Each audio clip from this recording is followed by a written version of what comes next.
কৃষিতে বাজেটের অন্তত 10% বরাদ্দ রাখার সুপারিশ বিশেষজ্ঞদের। আধুনিক যন্ত্রপাতির ব্যবহার ও নতুন জাত উদ্ভাবনের জোর। ফুটবল খেলা নিয়ে গ্রামবাসীর সংঘর্ষে ভৈরবে 7 পুলিশ সহ আহত 20। জংশন এলাকার রণক্ষেত্র। টাঙ্গাইলে 2 গ্রামবাসীর সংঘর্ষে 1 জন নিহত। দেখছিলেন ট্রান্সমেন্ট সংবাদ শিরোনাম, এবারে বিস্তারিত। 18 কোটি মানুষের খাদ্য নিরাপত্তা নিশ্চিতে কৃষি মূল ভরসা হলেও বরাবরই উপেক্ষিত কৃষি খাত। প্রতি বছর টাকার অঙ্কে বাজেট বাড়লেও মোট বাজেটের তুলনায় বরাদ্দ নেমেছে 6% ঘরে। সরকার এবার কৃষক কার্ড বিতরণ সহ খাতটির উন্নয়নে বিশেষ নজর দিলেও বিশেষজ্ঞরা বলছেন টেকসই কৃষির জন্য জরুরি আধুনিক যন্ত্রপাতির ব্যবহার ও নতুন জাত উদ্ভাবন।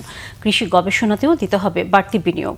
এজন্য কৃষিতে বাজেটের অন্তত 10% বরাদ্দ রাখার সুপারিশ বিশেষজ্ঞদের। জিয়াউল হক সবুজের রিপোর্টে বিস্তারিত।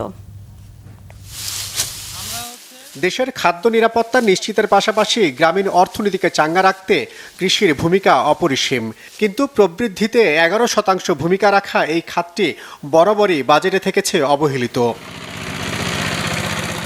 উচ্চ মূল্যস্ফীতি নিয়ন্ত্রণে সরকারের নজর এবার উৎপাদন সক্ষমতা বাড়ানোর দিকে। আর তাই নির্বাচনী প্রতিশ্রুতি বাস্তবায়নের অংশ হিসেবে কৃষি বাজেটের বরাদ্দ বাড়াচ্ছে সরকার। কৃষক কার্ডের জন্যও থাকছে প্রায় 1,500 কোটি টাকার বরাদ্দ। খাদ্য নিরাপত্তা বিধান করার জন্য আমাদের কৃষিতে যে এখন আধুনিকায়ন হচ্ছে সেটা নিশ্চয়তা বিধান করতে হবে। কৃষির সাথে শিল্পের যে অগ্রপশ্চাৎ সংযোগ সেটাকে শক্তিশালী করতে হবে। কৃষির সাথে আমরা এখনো বৈশ্বিক বাজারকে ওইভাবে সম্পৃক্ত করতে পারিনি। আমি আমদানি করে আমি বিভিন্ন ধরনের ট্রাক্টর হারভেস্টার আনছি বৈশ্বিক দাম দিয়ে, কিন্তু আমি রপ্তানি করার সুযোগ দিতে পারছি না। কৃষিকে আমাকে অভ্যন্তরীণ দামের উপরে নির্ভর করতে হচ্ছে। এই জায়গাটা থেকে তো আমাদের বেরিয়ে আসতে হবে।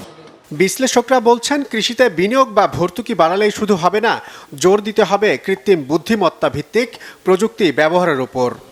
এখন রিসার্চ তো অনেক অ্যাডভান্স, মলিকুলার রিসার্চ করে অনেক ভালো ভালো ভ্যারাইটি করা যায়, যে সব ভ্যারাইটিগুলো পানি সহনশীল হতে পারে, সল্ট সহনশীল হতে পারে, তাপ সহ্য করতে পারে। এরকম ভ্যারাইটি কিন্তু আমাদেরকে কুইক আনতে হবে। এমন একটা পদ্ধতিতে রিসার্চ করতে হবে, প্রাইভেট সেক্টরকে এনগেজ করতে হবে, পাবলিক সেক্টরকে এনগেজ করতে হবে, বাজেটে প্রভিশন করতে হবে যে থোক বরাদ্দ থাকলো প্রাইভেট সেক্টরের রিসার্চ ক্যাপাসিটি বাড়ানোর জন্য, সেটা নিয়ে প্রাইভেট সেক্টর কাজ করবে এবং তারা কিন্তু খুব ফ্রিকোয়েন্ট 3 থেকে 5 বছরের মধ্যে নতুন নতুন জাত উদ্ভাবন করবে এবং মাঠে এই সমস্ত জাত নিয়ে যাবে। খরা বা বন্যায় যাতে ফসল নষ্ট না হয় সেজন্য খাদ্য সংরক্ষণে জোর দেওয়ার পাশাপাশি ফলন দ্রুত ঘরে তোলার দিকে নজর দেওয়ার তাগিদ বিশেষজ্ঞদের। 30 থেকে 40% ফসল ওয়েস্টেজ হয়, এই ওয়েস্টেজ কমাতে হবে। আমাদের দেশে যে যন্ত্রপাতিগুলো আছে চাষ করার জন্য, ইরিগেশনের জন্য, তারপরে ধান লাগানোর জন্য, মাড়াই করার জন্য, আলু লাগানো তোলার জন্য, এরকম সর্বক্ষেত্রে এই যন্ত্রপাতিগুলো কিন্তু সাবসিডিতে কিন্তু সরবরাহ করতে হবে। তাহলে কী হবে, একদিকে কস্ট অফ প্রোডাকশন খামারের কমবে, আরেকদিকে এই যে আমাদের হাওড়ে যে ঝামেলাটা হলো, যদি আমাদের রেডি যন্ত্র থাকতো, 1000-2000 কম্বাইন হারভেস্টার থাকতো, তাহলে কিন্তু 1-2 দিনের মধ্যে কিন্তু ফসলটা কেটে তুলতে পারতো। মোট জনশক্তির প্রায় 40% কাজ করা কৃষি খাতের পরিকল্পিত উন্নয়নে গবেষণায় বরাদ্দ বাড়ানোর তাগিদ দেন বিশেষজ্ঞরা। জিয়াউল হক সবুজ, বাংলাভিশন, ঢাকা। কিশোরগঞ্জের ভৈরবে ফুটবল খেলাকে কেন্দ্র করে 2 গ্রামবাসীর সংঘর্ষ হয়েছে। এতে রণক্ষেত্র হয়ে ওঠে রেলওয়ে জংশন এলাকা। 5.5 ঘন্টার মতো বন্ধ থাকে ঢাকা, চট্টগ্রাম, সিলেট ও কিশোরগঞ্জ রুটের ট্রেন চলাচল। চরম দুর্ভোগে পড়েন যাত্রীরা। রাত 1:30টার দিকে পুলিশ, র্যাব ও সেনাবাহিনীর প্রচেষ্টায় ট্রেন চলাচল স্বাভাবিক হয়। ভৈরব প্রতিনিধি সত্যজিৎ দাস ধ্রুবের তথ্য ছবিতে নাজমুল নিশানের ডেস্ক রিপোর্ট। ভৈরবের পঞ্চবটি ও জগন্নাথপুর এলাকার মধ্যে ফুটবল খেলাকে কেন্দ্র করে বিরোধ বাধে 15 দিন আগে। আর এর জেরে বৃহস্পতিবার বিকালে ভৈরব স্টেশন এলাকার জগন্নাথপুরের সোহেল মিয়ার ছেলে লিয়ামকে মারধর করে পঞ্চবটি এলাকার বেশ কয়েকজন। এই ঘটনায় রাত 8টার দিকে সংঘর্ষে জড়িয়ে পড়ে 2 গ্রামবাসী।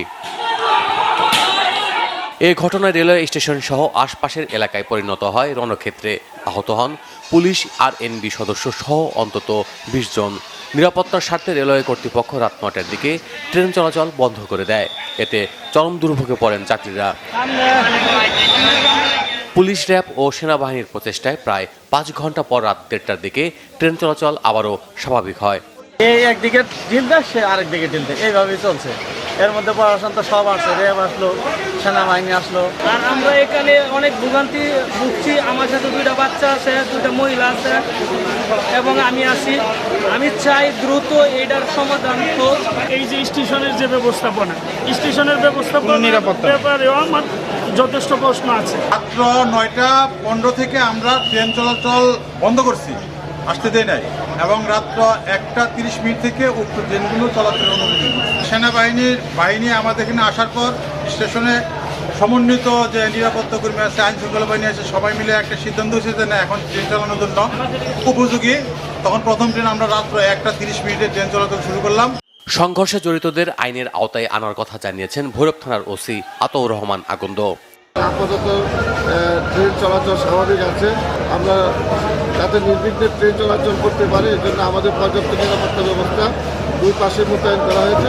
আমাদের পুলিশ আহত হয়েছে, এখানে যেহেতু রেলওয়ে স্টেশনের ঘটনা, রেলওয়ে পুলিশের পক্ষ থেকে অবশ্যই আইনগত ব্যবস্থা গ্রহণ করা হবে। বর্তমানে পরিস্থিতি নিয়ন্ত্রণে রয়েছে। অপ্রীতিকর পরিস্থিতি এড়াতে ব্যবস্থা নেওয়ার কথা জানিয়েছেন উপজেলা নির্বাহী কর্মকর্তা। Bangla vision news desk. এদিকে টাঙ্গাইলের ভুয়াপুরে পূর্ববিরোধের জের ধরে 2 গ্রামবাসীর সংঘর্ষে একজন নিহত হয়েছে। পুলিশ ও স্থানীয়রা জানান, দোকানে বাকি খাওয়াকে কেন্দ্র করে গত 22 এপ্রিল গোপালপুর উপজেলার গোলপ্যাচা ও ভুয়াপুরের জগৎকুড়া গ্রামের মধ্যে দফায় দফায় সংঘর্ষ হয়। এর জেরে বৃহস্পতিবার বিকাল থেকে দেশীয় অস্ত্রশস্ত্র নিয়ে আবার সংঘর্ষ, ভাঙচুর ও অগ্নিসংযোগ করে 2 গ্রামবাসী। এতে কালাম তালুকদার সহ আহত হন বেশ কয়েকজন। তাদের উদ্ধার করে হাসপাতালে নেওয়ার পর চিকিৎসাধীন অবস্থায় কালামের মৃত্যু হয়। এ ঘটনায় 2 এলাকাতে থমথমে পরিস্থিতি বিরাজ করছে। মোতায়েন করা হয়েছে অতিরিক্ত পুলিশ। দর্শক, এরই সাথে শেষ করব এখনকার সংবাদ। পরের সংবাদ বেলা 11টায়। এছাড়া বাংলা ভিশন সংবাদ ও সংবাদ সংশ্লিষ্ট অনুষ্ঠান দেখতে ভিজিট করুন www.bvnews24.com, facebook.com/banglavisionnews এবং সাবস্ক্রাইব করুন youtube.com/banglavisionnews। সাথে থাকার জন্য ধন্যবাদ সবাইকে।